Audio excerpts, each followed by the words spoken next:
I'm Bella Popaduke, your neighborhood reporter in Lacy Lakeview. Some of our neighbors are speaking out after they received this letter from the Texas Commission on Environmental Quality about a new concrete batch plant coming to the area that could impact their everyday lives, from air quality to noise.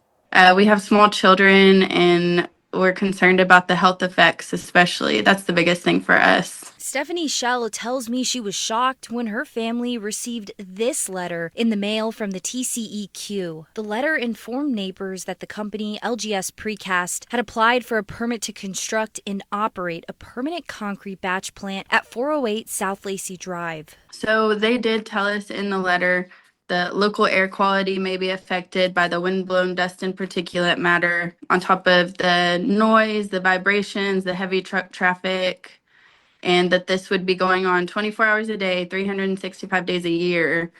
So obviously that's upsetting. The letter highlighted the facility's potential to impact, quote, the peace and enjoyment of your residents. Stephanie, who has lived in Lacy Lakeview for nearly a decade, says she would consider moving if the plant was built. The city tells me while the property is less than a couple hundred yards from some of our neighbors, like Stephanie, the site is already zoned heavy industrial. As long as they're compliant with TCEQ guidelines and regulations, then the city actually cannot set higher standards.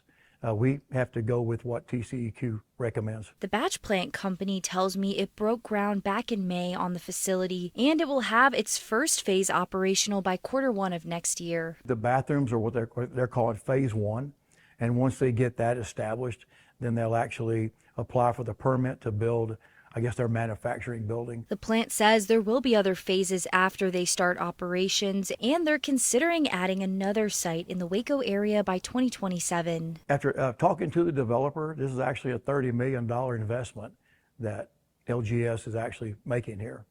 And also, they're looking at hiring 40 local employees. So I think that definitely will benefit the city. The TCEQ is encouraging neighbors to submit public comments with concerns on its website and request a public meeting to be heard in person. We'll have more details on that process and the overall project in this article on our website. In Lacy Lakeview, I'm your neighborhood reporter, Bella Popaduke.